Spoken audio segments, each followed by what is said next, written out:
अगर बेटियों को कंट्रोल नहीं कर सकते तो गांव में रहने का कोई मतलब नहीं है। यहाँ औरतों को दब कर रहना होगा। कोई भी अपने हिसाब से कुछ नहीं कर सकता।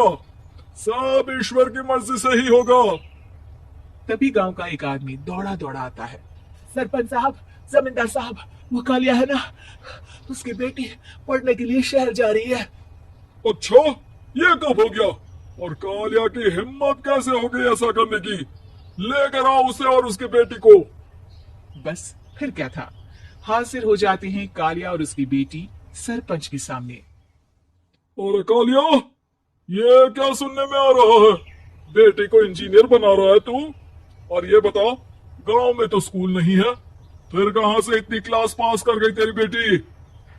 राधा, जो कि कालिया की बेटी है, उसे लगता है कि सरपंच उसकी तारीफ कर रहे हैं।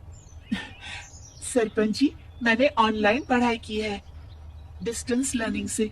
सभी में मैंने अच्छे नंबर पाए हैं, जिसे देखते हुए शहर की इंजीनियरिंग कॉलेज में मुझे स्कॉलरशिप मिली है। वाह जी वाह, क्या होती है ये? पहले तो ये बताओ, फिर आगे की बात करते हैं। पूरा गांव राधा की बात सुन रहा था और राधा बोलती जा रही थी। तो ऐसे मैं फ्री में एक अच्छी शिक्षा लेकर गांव में जो कुछ परेशानियां हैं, जैसे बिजली, पानी और इंटरनेट जैसी समस्याओं के लिए काम करूंगी। मैं गांव को शहर से जोड़ने के लिए पुल का निर्माण करवाने का प्रस्ताव रखूंगी। मुझे पूरी उम्मीद है कि जल्द ही हमारा गांव भी तरक्की की राह पर चल पड़ेगा। राधा की बात सुनकर सारे गांव वाले ताली बजाने लगते हैं। सरपंच को समझ नहीं आता कि वो क्या करे। चुप रह नादान लड़की। गांव के खिलाफ जाने के लिए तुझे गांव से बेदखल कर दिया जाएगा, वो भी पूरे परिवार के साथ। और हाँ, अगर ठीक से गांव में रहना चाहती है तो ये पढ़ाई लिखाई छोड़ दे। हम तेरे लिए गांव का कोई होनहार लड़का देखेंगे। तभी गांव का एक आदमी बोल पड़ता है। अरे नहीं नहीं सरपंच जी, राधा बिटिया जो बता रही है, अगर वैसा हो जाए तो हम लोगों को पैसा कमाने के लिए बाहर नहीं जाना पड़ेगा। हाँ जी, और ना ही कोसों दूर पाने के लिए भटकना पड़ेगा। हमारे बच्चे भी अच्छी पढ़ाई कर सकेंगे और आगे बढ़ेंगे, ना कि हमारी तरह खेती करते बैठेंगे। क्यों गांव वालों, राधा बिटिया का साथ देना चाहिए ना। सरपंच देखता है कि गांव राधा के साथ है तो वो चुप हो जाता है। वो घर आकर अपने सलाहकार से बात करता है, जो बहुत ही चालाक किस्म का इंसान होता है। अरे सरपंच साहब, आपको बहुत ही होशियारी से काम लेना पड़ेगा। एक बार गांव तरक्की कर गया, यहाँ के बालक पढ़ लिए तो कोई ना पूछेगा आपको।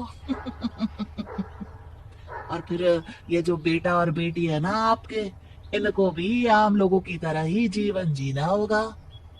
हाँ, लेकिन करे तो क्या करे? वो ना आप मुझ पर छोड़ दीजिए, बस मैं जैसा बोलूं करते जाइए।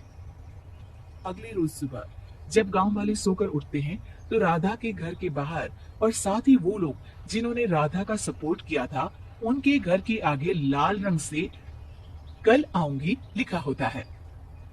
कल आऊंगी? यह क्या होता है? अरे यह तो खून से लिखा है, लगता है कोई भूत प्रेत या चुड़ैल का साया है। चलो सरपंच जी के पास चलते हैं। सभी सरपंच के पास जाकर उसे सारी बात बताते हैं।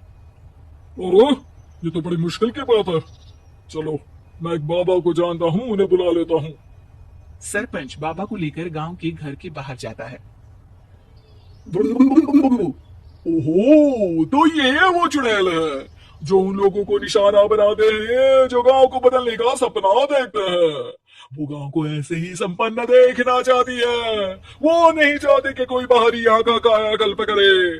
क्या तुम लोगों में से किसी ने गांव को बदलने की सोच रखी है? तभी राधा की माँ रोते रोते आती है। मेरी राधा घर से गायब हो गई है। अरे कोई तो बचाओ, मेरी बच्ची कहाँ गई?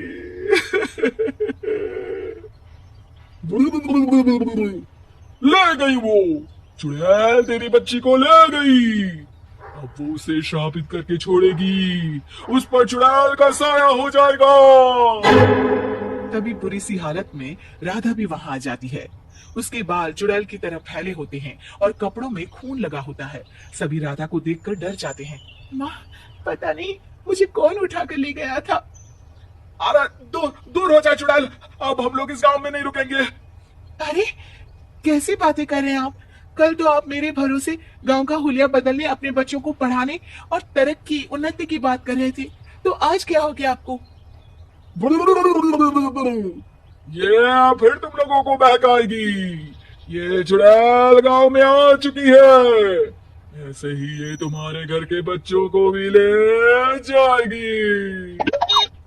गांव वाले राधा को गांव से बाहर निकाल देते हैं। उसके माँ बाप रोते रहते हैं, लेकिन गांव वाले नहीं मानते। मैं भी अपनी बहन के साथ गांव के बाहर रहूंगा, लेकिन वो पढ़ाई नहीं छोड़ेगी। वहीं सरपंच के घर पर सलाहकार कहता है, देखा, सांप भी मर गया और लाठी भी नहीं टूटी। लेकिन अगले ही दिन सरपंच के घर के बाहर भी वही शब्द लिखे होते हैं। और फिर सरपंच की बीवी कहती है, हमारी बेटी को किसी ने अगवा कर लिया है। तभी राधा का भाई वहां आ जाता है।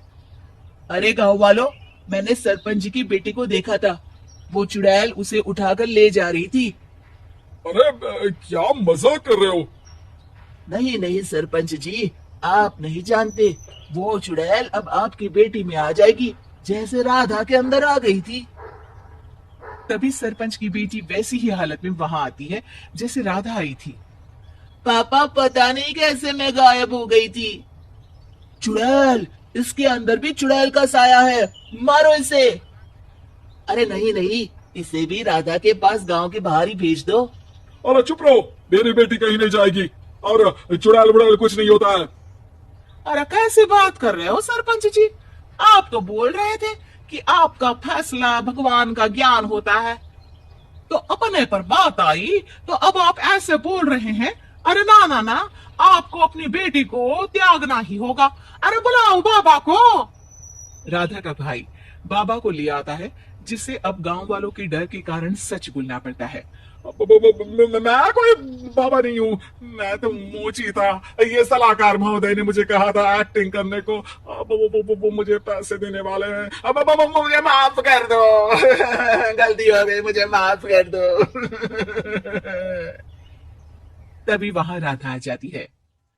देखा सरपंच जी, जब गांव के बच्चे साक्षर होंगे तो आप जैसे लोगों की चालाकी नहीं चलेगी।